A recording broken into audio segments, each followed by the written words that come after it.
So VentureBeast came out with a new article, actually it was yesterday, talking about the 2 new Atari Box systems that Atari actually released. One is with a classical paneling, the wood paneling on the Atari Box. The second one is a modern variation of the Atari Box that's black with a red logo. Personally, I like the classical edition over the modern edition. It just looks better to me.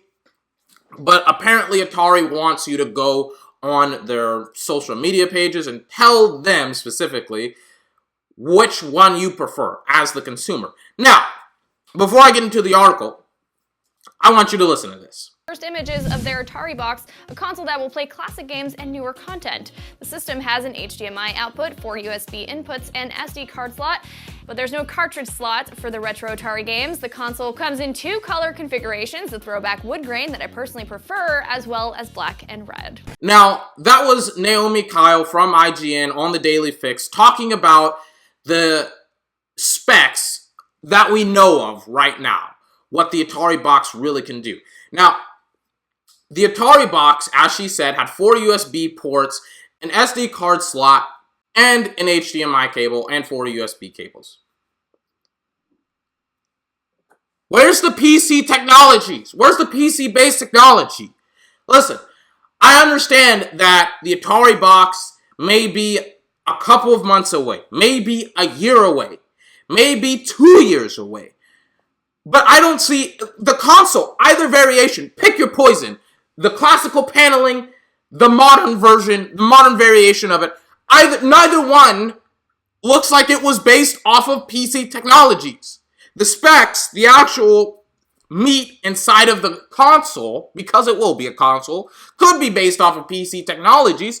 But I mean, listen, it doesn't look like a PC, for starters.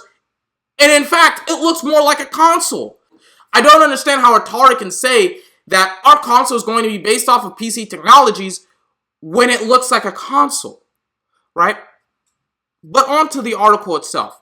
There's a specific quote at the end of the article, and this is actually made by Atari. This isn't made by someone representing Atari. This is made by the company. The quote in question was, "While we will be delivering classic gaming content, we will also be delivering current gaming content." Now, make no mistake, they can deliver on the classical gaming content. The Mini NES, which is the whole reason why the Atari Box got started, was released in November of 2016. They can do this. All they have to do, they can do this. They can make classical gaming content onto their console. They can do it either by downloading games via, the internet, like the PlayStation Store, which on the PlayStation Store, you can download hundreds of thousands or thousands of different games from previous generations onto your PS4. You can go from the PS2 to the PS3 to the PS1. And then you can stream the games, I think, on PlayStation Now, or whatever that streaming service that allows you to play games by streaming them on the PlayStation Stores. On the PlayStation 4, excuse me. Now, the Nintendo Store offers a similar feature in the sense that you can download games onto your 3DS, onto your Switch, from previous generation consoles. Whether you can play them while also streaming them, I don't necessarily know, but that's a fact that they can do that. And plus, on the Mini NES, they can just download copies or download specific games that they want on the new Atari Box. The classical gaming part of that quote, I have no problem with. I have all the faith that Atari can do that. Here's the problem. The current gaming content. That's a problem. Because the Mini NES, the whole reason why Atari is doing this is just to make money, to capitalize on the Mini NES's success. The same thing goes with Nintendo. Nintendo is like, holy shit, we outsold the PS4 and the Xbox One in April of this year with the Mini NES. So Atari is like, we can make some money off of this goddamn thing. Especially because they went bankrupt in 2013 and I've only been creating mobile games since. But for me, it's like Atari and Microsoft and Sony have been trying to make PC-based technology consoles for the past 10 years. Microsoft had the first Xbox, which was their first crack at PC-based technologies. And then, and as close as they got to the PC back when the Xbox was released, it eventually turned into a Grand Canyon length of a deficit compared to today's PCs. The same thing can be said about the PS3. Sony's attempt at really trying to get as close to PC gaming as possible. And now it's like a Grand Canyon length of a deficit compared to the PC. So my thing is, Atari wants to make a gaming console that is going to be PC based, that is going to have consoles or current gaming content as well as classical gaming content. And I don't think they can do that because they haven't made a console in the past 20 years. They went bankrupt in the past 4 years. And they have been making mobile games ever since 2013 to try and make the company profitable again. So my point in all of this is that pretty much Atari has to have some sort of a gimmick, right? Like the Nintendo Switch. Or they have to be as powerful as the Xbox One and the PS4 to be able to compete with the PS4 and the Xbox One. And the Xbox One is getting more powerful with the Xbox One X. So it has to be almost as powerful as the Xbox One X while also having exclusives, while also having some sort of a gimmick and also developing classical and current gaming content for the console itself. If you didn't catch all of that, pretty much, let me put it to you like this. It is pretty much like a retired juggler that has been out of the game, hasn't juggled in almost 20 years. He now has to go into the circus ring on a unicycle, juggling 10 chainsaws, a lion, a flaming unicorn, and a horse. Like, it just doesn't make sense for a company that has been out of the game for this long to take on such a huge workload in its first attempt at a console that was supposed to be a cash-in. They were supposed to just make money off of this, right? Now it's like, oh, okay, we can make our new console that is going to be that is going to be based off of PC technologies, but looks like a console that is going to have classic and current generation, or gaming content and current gaming content, even though we really haven't made a noticeable game in the past couple of years, and we haven't made a gaming console in the past 20 years, and we're going to do all of that while also trying to market our gaming console to new and older generational players, to modern players and players who were playing the Atari 2600. And that's difficult because it's like, if you have a gamer like me, who was born in 97, was not born in the glory age of Atari. Really, I was born on the later part of their decline from a gaming console maker. It's like, I don't have any nostalgia. I have no bias. I can't see the greatness in their games because A, I've never played an Atari game because I just don't have the time, and B, it was so well past my time. It was almost like 10 years before I was born that they were really successful. So it's like, I just don't see it right now. I don't see how Atari can develop new games, develop old games, make a console that is based off of PC technology that is supposed to be able to compete with the PS4 and the Xbox One, also having some sort of gimmick to put the Atari Box not ahead, but make it different from the PS4 and the Xbox One, while also having exclusives, which I haven't talked about. They have to develop some sort of exclusives, whether it's old exclusives or new exclusives for the console, as well as being able to market their company or to market their game towards developers to say, hey, we have enough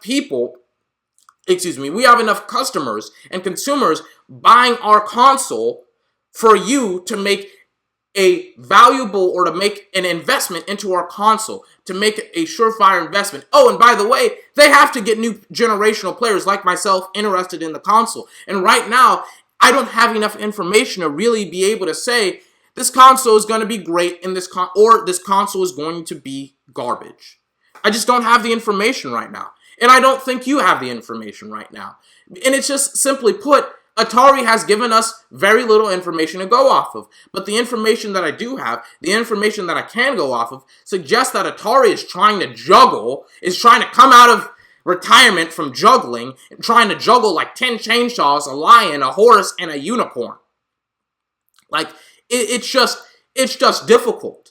And it's just unfathomable for them to take on such a huge workload as their first console coming out of, or it's difficult to imagine them taking on such a huge workload when this is their first console in 20 years. Like, they have to knock it out of the park, pretty much. They have to do everything that I said in order to make their console great. If they don't, it'll just be another flop. And I don't want to see Atari flop again. It's sad when Sega and Atari and gaming companies like that who have notorious games, who have a reputation for being just a great video game developer and console developer, I hate to see them struggle. But at the same token, they aren't giving me a lot to go off of. I mean, just read the article. I'll link it in the description down below. But tell me, do you see anything that is very like this company has the Atari Box just down packed? It's going to be great. It's going to be awesome. It's going to be this. It's going to be that. I don't see it. I really don't see anything that suggests that they will have the ability to be able to make a gaming console that can compete with any of the current generational consoles. That's just the truth of the matter. But at the same token, I don't have the information to really confirm it. It's just the very, very vague statements and the designs that they've given to me that I can go off of. And off of the information that they've given me and off of the designs, I would say that right now, Atari is kind of in a weird position that I think they need to release more information on sooner. Because the window of opportunity for them to be able to get the Atari Box off is very, very, very short right now. Because the Nintendo released the NES, the mini NES, last year. The whole gaming console that got it started. They're planning on releasing the Super NES, the mini SNES this year. And Atari Box is still trying to figure out the design of their new console this year. That's worrisome. So for me, again, need to see more information. I don't necessarily know if this is going to be a flop. I don't necessarily know if it will be a success yet. It's just there's too little information to go off of, and the information that I do have to go off of is not very good. It doesn't look good for Atari, in my opinion. But this has been 24. Remember to like, comment, favorite, and subscribe for more. I will have some very interesting videos that I will be releasing this week. One is going to be about, I just saw this article on, I think it was The Venture. I think it actually was The Venture. Hold on. No. It was The Guardian. And the article itself, and I had to stop myself from reading this full article because I wanted to do this video first, then read the article. And the article itself is Why Diversity Matters in Modern Video Games Industry. And I'm going to release a video talking about this. I'm going to have some fun with that article itself. And I will also be talking about why men are essentially, and this was just articles were being released about this specific subject for the past couple of weeks, and it was pretty much why men are, well, able-bodied men, like guys like myself, who are in their 20s, why they are choosing to play video games over working. I think that's pretty obvious. Video games are awesome, but we'll dive into that probably Thursday, Friday, but I will have that article from The Guardian, or talking about The Guardian up tomorrow. Until then, have a fantastic day. I'll see you next time.